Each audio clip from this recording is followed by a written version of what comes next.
Eh bien, bonjour, chers auditeurs. Je m'appelle Catherine, je travaille au Carrefour Jeunesse Emploi des Moulins, puis aujourd'hui, je vais vous présenter un podcast que nos jeunes du groupe de Départ à Neuf ont préparé. Pour vous mettre en contexte un petit peu, Départ à Neuf, c'est des jeunes en 17 et 35 ans qui sont en réinsertion socio-professionnelle. Ils font des ateliers dans lesquels ils sont amenés à découvrir toutes sortes de métiers, d'activités, en fait pour les aider à découvrir qu'est-ce qu'ils veulent faire dans la vie, puis à développer leur intérêt. Aujourd'hui, on a tourné un podcast avec eux dans le programme Je me choisis. En fait, en collaboration avec Le Créneau, on a demandé une subvention à Fondation Desjardins pour Je me choisis, qui est un programme basé sur l'estime de soi. Donc, il y avait 5 volets où les jeunes ont été amenés à se découvrir eux-mêmes, puis au travers de ces activités-là, à développer l'estime de soi, puis pourquoi que c'est important. Ce qui nous amène à faire un podcast aujourd'hui, c'était le dernier volet qui était Je m'investis. Les jeunes ont brainstormé puis ont choisi un projet dans lequel ils ont fait du début à la fin, dans lequel il y avait un intérêt pour mettre en pratique ce qu'ils ont appris, réussir quelque chose, se donner une petite tape dans le dos sur un sujet qui les intéressait. Donc, particulièrement aujourd'hui, on a RIM CJE, qui veut dire Rapport Info Média au CJE. C'est le nom qu'ils ont choisi pour leur communication. Ils nous présentent un podcast aujourd'hui sur la sexualité. Donc, c'est un sujet qui les intéressait tous, qui intéresse vraiment tout le monde, qui a un petit peu trop de tabou aujourd'hui. Donc, voilà, je laisse la parole aux jeunes de RIM CJE pour exposer leur opinion, leurs idées. Ils ont fait des recherches aussi sur Éducalois pour s'informer un peu plus sur les lois, pour pouvoir vous informer à votre tour aussi. Mais c'est important de vous rappeler qu'il y a beaucoup d'opinions. C'est beaucoup d'opinions personnelles sur des sujets. Ils se posent des questions. C'est intéressant de savoir ce que les jeunes aujourd'hui en pensent, puis ce qu'ils ont à dire là-dessus. Fait que bonne écoute!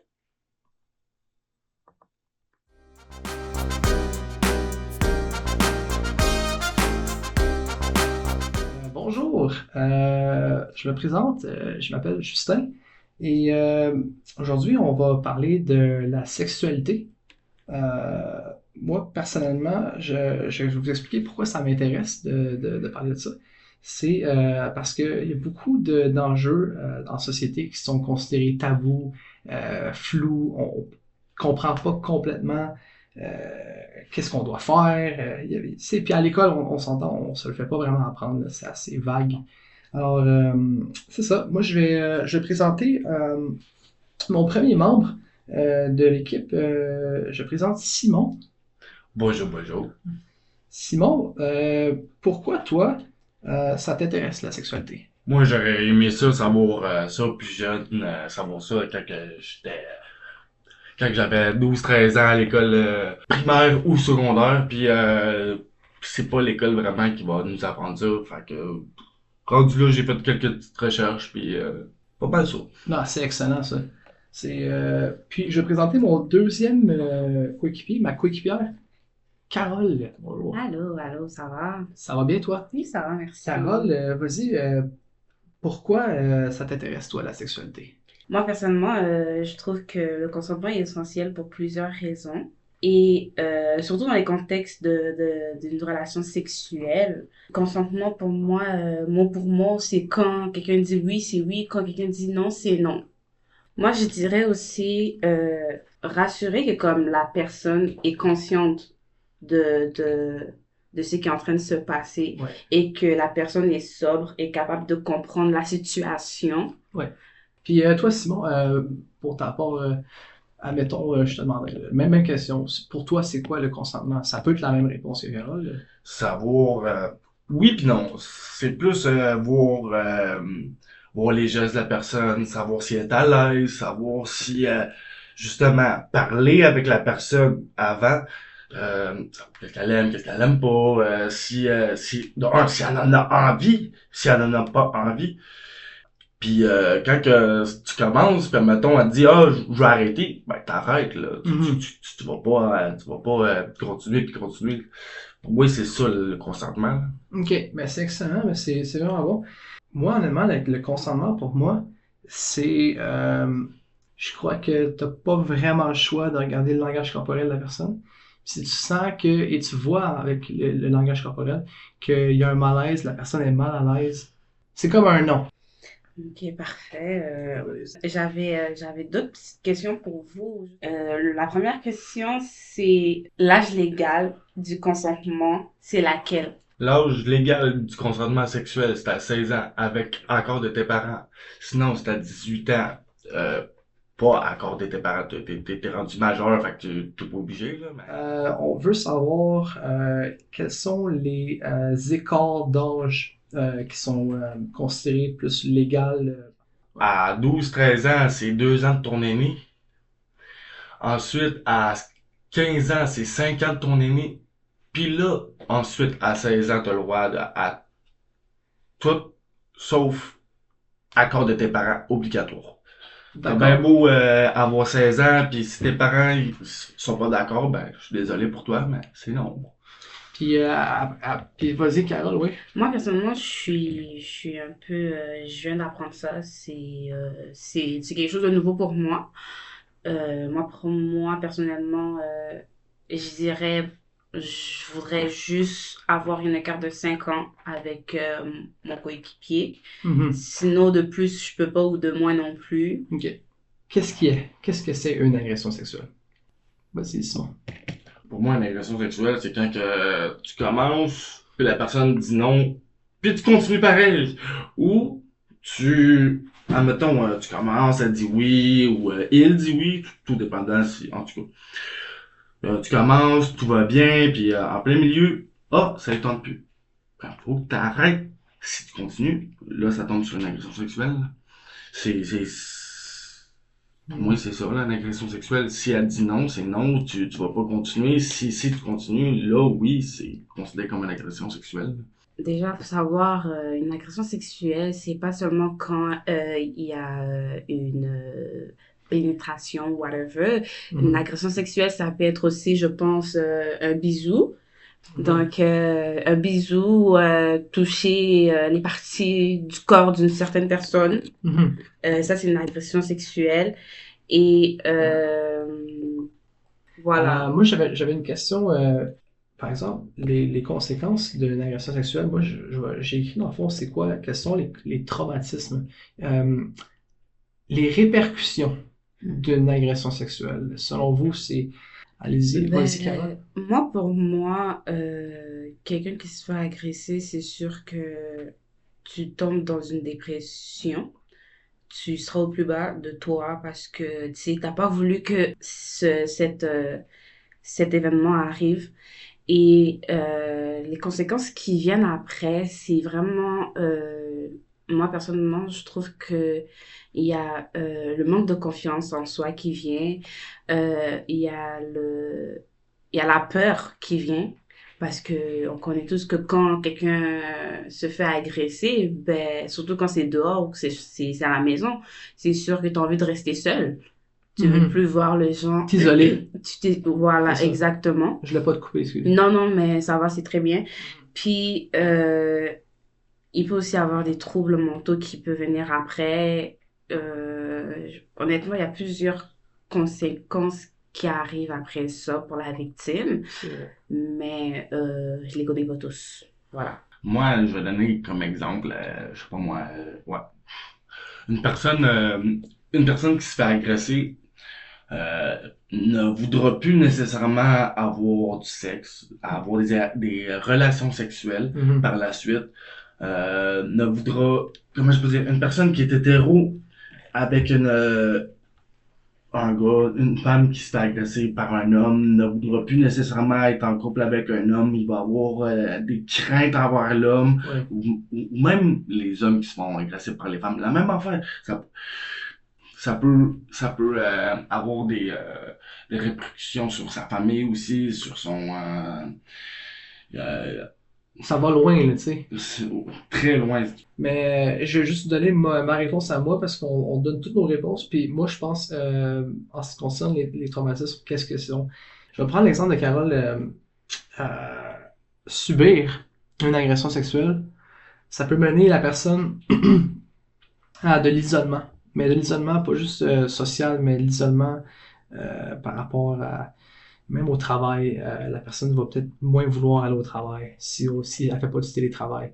Elle va moins vouloir voir ses amis. Elle va commencer à être craintive davantage. Et je crois que ça l'amène aussi beaucoup de peur secondaire par rapport. Je pense que ça donne un méchant coup sur notre estime de soi. C'est ça, je le dis. Notre estime personnelle en mange un gros coup. Puis on perd estime de nous, on perd confiance, aussi la confiance en nous. On a moins confiance. Et aussi, on fait moins confiance aux gens. Puis ça peut aller loin, ça peut vraiment aller loin. On commence par plus faire confiance aux étrangers. Puis après ça, je pense que ça peut aller même plus loin, faire confiance à notre cercle d'amis, notre entourage. Ben, vas-y, Simon. Style, genre, t'es en couple avec un gars, il y a un gars qui t'agresse. Ben, je suis désolé, mais la personne peut virer lesbienne à cause de ça. Ou Oui, gay à cause de ça. c'est très vrai. Ouais, Comment je peux dire? c'est vrai. Pas mal ça. Je vais prendre 20 secondes à expliquer un mini-exemple. Moi, j'étais en date avec une fille en décembre passé. Puis, la personne en question, sans dire le nom de la personne, je veux juste dire que la personne, elle avait subi la drogue du viol, justement le GHB. Elle s'était fait droguer dans son verre, dans un bar. Et puis, moi, je l'ai juste eu une date avec elle, mais c'était une date assez percutante parce que j'en ai appris beaucoup sur la personne. Elle s'est vraiment, vraiment ouverte. Et elle me dit, dans le fond, en résumé, que elle devrait me voir, moi, pendant que je lui prépare un verre pour s'assurer que je lui mette pas moi-même la drogue du viol dans son verre. Alors moi, ayant entendu ça, j'ai dit, et je comprends ton histoire, je comprends ton point de vue, je comprends ton traumatisme par rapport à ça.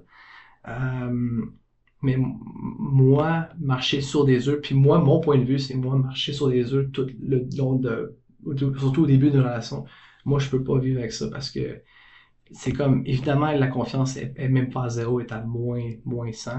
Puis au début d'une potentielle relation, je pense que c'est important d'avoir une confiance qui est pas à moins 100. Si tu fais confiance à personne, c'est évidemment parce que tu as vécu un immense traumatisme. Ça peut faire mal à tes prochaines rencontres, subir ça. Fait que les gens, ils sont fermés à s'ouvrir à ces personnes-là qui ont eu des traumatismes.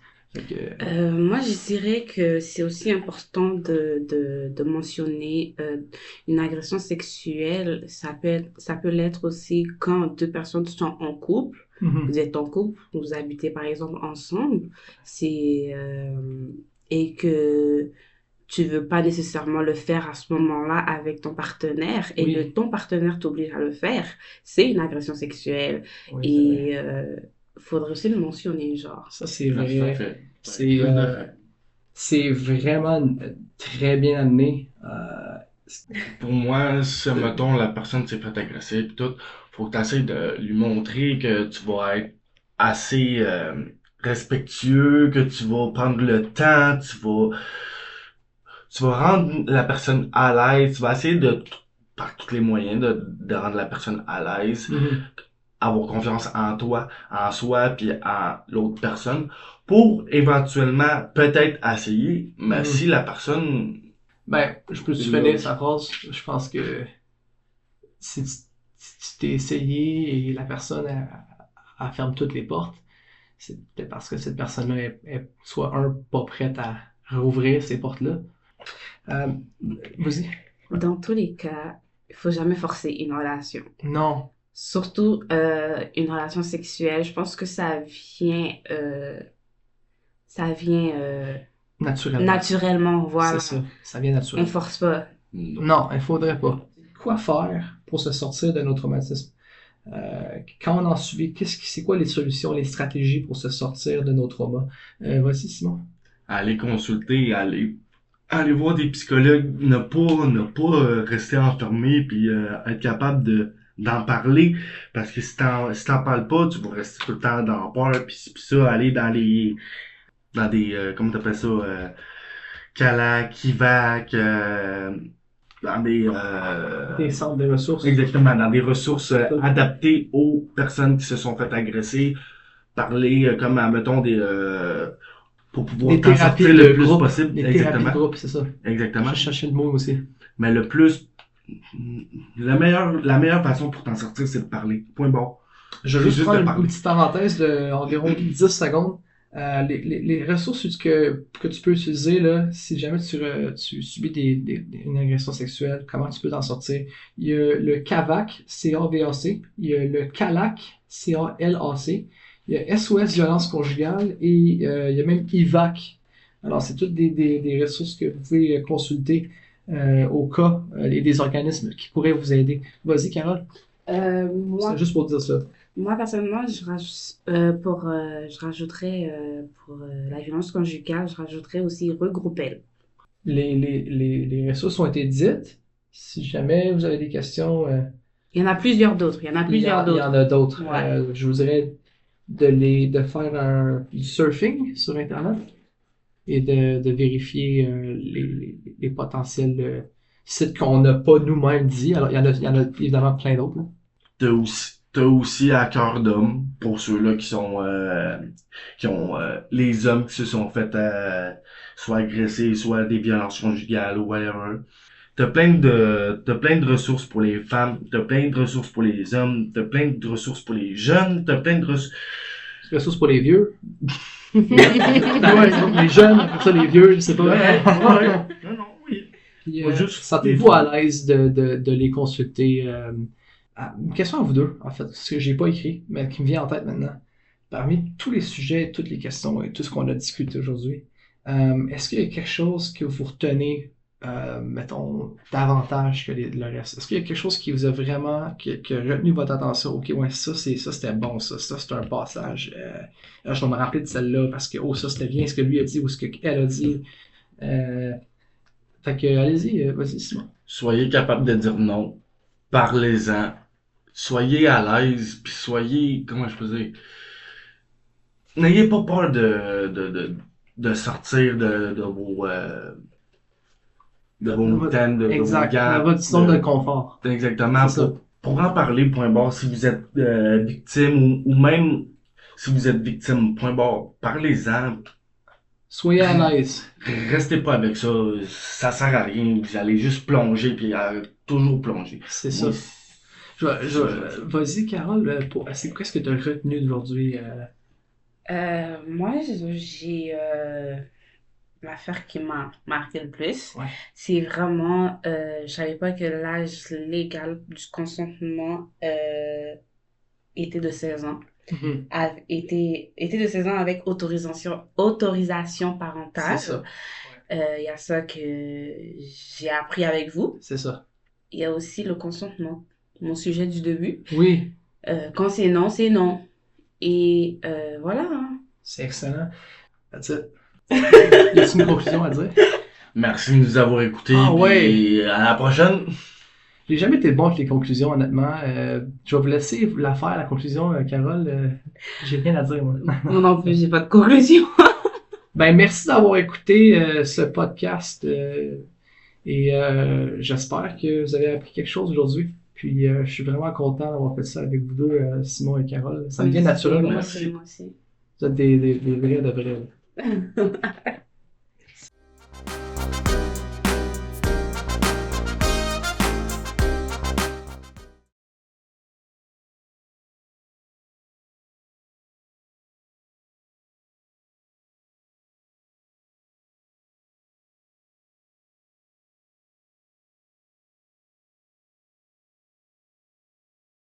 Il y a une absence de communication verbale. Selon moi, ça doit commencer oral.